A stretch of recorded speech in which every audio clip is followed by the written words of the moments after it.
What's up, everyone? So this is a new mini precision lathe that I purchased about a week ago. Excuse me. Excuse me. I bought this for $200. To be honest, it's a very good price. This one is patented on March 1981, and the model number is 11744. Oh, that's the patent. And the model number is Craftsman. Sorry about that. Oh. The model number is Craftsman 3-inch lathe model 527-2142. Well, it says it's made by Craftsman, but I have a group. I joined a group on Facebook that is related to Atlas and Craftsman enthusiasts, and on that page I posted this picture, and someone just explained to me with details of where this comes from, and I did my own research too. So this one is, since it's from 1981, price at the time was around $241 or $42. With current day, the price would be around $800 something. I did this, I Googled this anyway. And the person that I was talking to, many people explained to me this, but one person had the most detail, and that one was that this is made by Sherline company, but it was ordered by Craftsman from early 1970s to late 1970s to early 1980s, and Sears ordered some from Sherline under the brand Craftsman. So this is technically Sherline model 4000, but since it's old, even the controller is different. There's not much as far as restoration goes. The paint is in great condition, and again, on the same Facebook group, they told me that most parts are made by aluminum, and so there's not much I can do about it. All I have to do, well, these are too tight, you see, it's very hard to move them, all of them. And what I'm gonna do is that I'm going to open it up. I'm just curious to see how it's looked like, because I have a Unimat SL1000 as well, very, very similar to this one as far as the size goes. But so far Unimat has been my favorite mini precision lathe. So this one I'm not sure yet. So I'm going to open it up, see what's going on inside, how does it look like. I'm going to remove the rust on this part, clean this bed. I'm not gonna mess with it much because I don't want to lose the balance on it. As far as the motor goes, motor runs well, and it's only this switch is just an on and off switch, and it works. See? I think maximum speed is like 2000, something like that. But I'm not sure what I'm gonna do with this yet. I'm going to open this controller switch as well, and for now I'm just going to clean it up. But later on, I think, if I can, I'm not sure, this is a 110 volt motor, so if I can, I'm going to change the switch, instead of on and on switch, put it on forward, backward, and off switch. I'm not sure, I don't know if I can do it or not. I've never done it. So if you're watching this and you know how to do it, or you know if this is possible, please let me know. If you have a good video recommendation, please share it with me so I can check it out and see how I can do it. I've never done it, that's why I'm just a bit curious. With DC motor, it's really easy. With 110 volt, with AC motor, with AC voltage, I've never worked, so I'm not sure. But this should be a kind of quick projects. And I'm also going to change all these stuff. And the chuck, I tried to remove it, but I couldn't.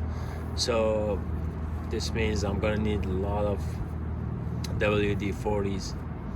And by the way, if the switch didn't work, or if I changed my mind and instead of putting the switch, I would just make it a CNC machine. I was going to do this on my Unimat SL, but that one is in a very good condition, and I just don't want to mess it up. I want to keep it as original as possible.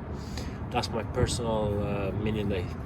But for this one, in case if I decided to do the CNC, then I don't need to change the switch, because I can go do the back and forth with this handle and the stepper motor, so that shouldn't be a problem.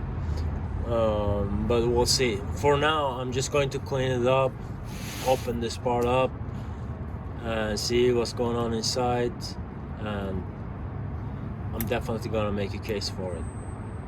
We'll see. Now let's just do a cut just to show you guys how it works. It's very accurate, by the way. It's very, very accurate. I tried it already on this one.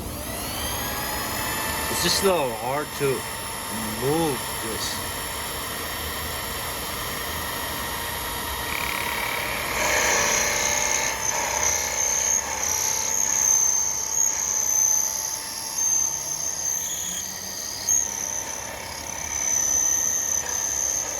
See, it's very hard to move.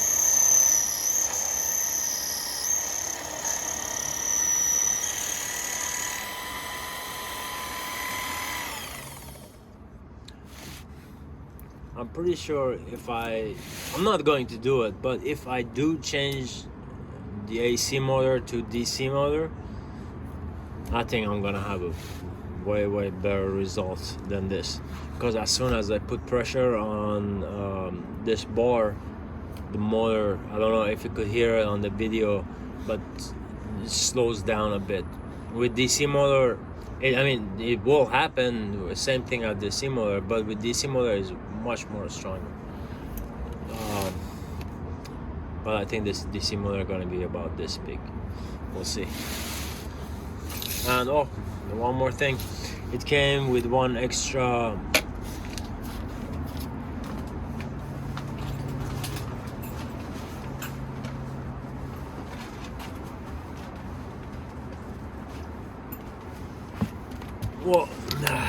it came with one extra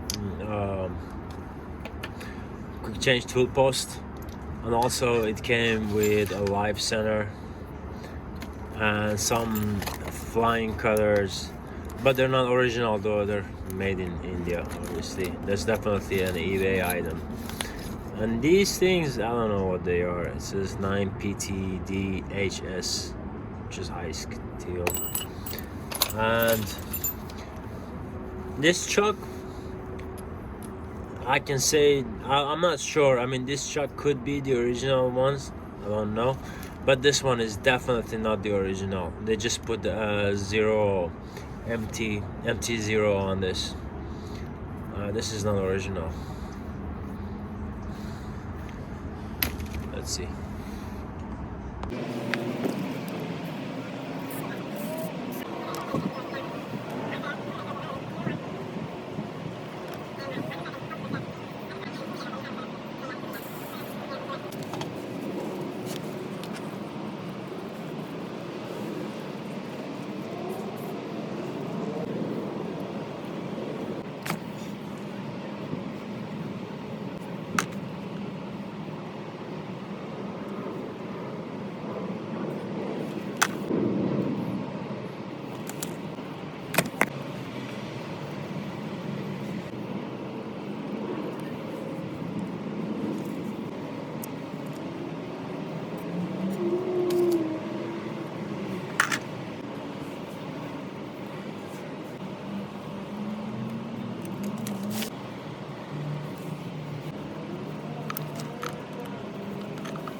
What's up, everyone?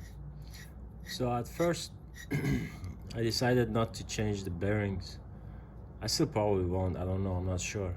But you see, it's rough. I don't know why. So I'm gonna try to remove it first and inspect the inside of the bearing. Outside looks fine, the inside I don't know. Maybe since it says this one is from 1981, and if the bearings are from 1981, then I'm guessing the bearing is not good anymore, because I checked these bearings and online they're about like $6 each. So obviously they're not good quality bearings. So I'm gonna see what I can do. Now I've seen I checked some videos on YouTube. I saw similar models, but on Sherline, that they were able to remove it easily. This one I tried to hammer it a couple of times, I couldn't. So now I'm gonna do it again. I think it's gonna go this way.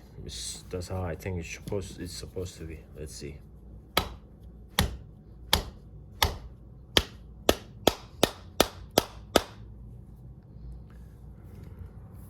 It got looser. I wonder if that's the reason. No.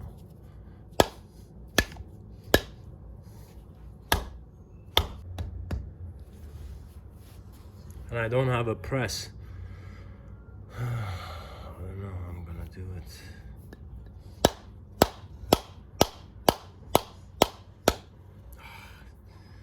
Hurts.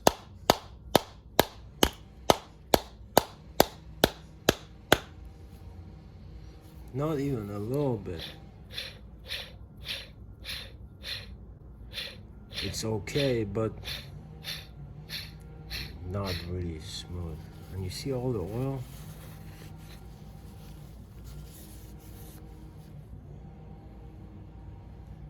And this is the whole spindle. And you can see it from here too. I was trying to remove those rusts too, but I can't. Oh, that's the oil from this. Okay. So that was my second attempt, and again, because I don't have a press, I don't want to damage it. I could put this in between the Ys, but I don't want to damage the spindle or the body. I'm just gonna let it be like this until later on. If I come up across press, maybe I can do it, but not right now. For sure later on, if I decide to keep this, if I decide to remove it, I'm going to replace the bearings for sure, definitely. I saw a video on YouTube from a guy who replaces with a very expensive bearings, and the result was very good. I liked it. So that's maybe later on I'll do that. And it looks like this screw will adjust the space between the spindle and here, but again, I think this one is stuck for some reason. Maybe they screwed this very hard, because I had a hard time removing it, and I'm guessing that's why. Maybe the person who had it first just tightened this screw a lot. I'm not sure. Let's see. Yeah, that's it. That's as far as it goes. It feels better though. I don't know why. After a few hammers, now it runs much better.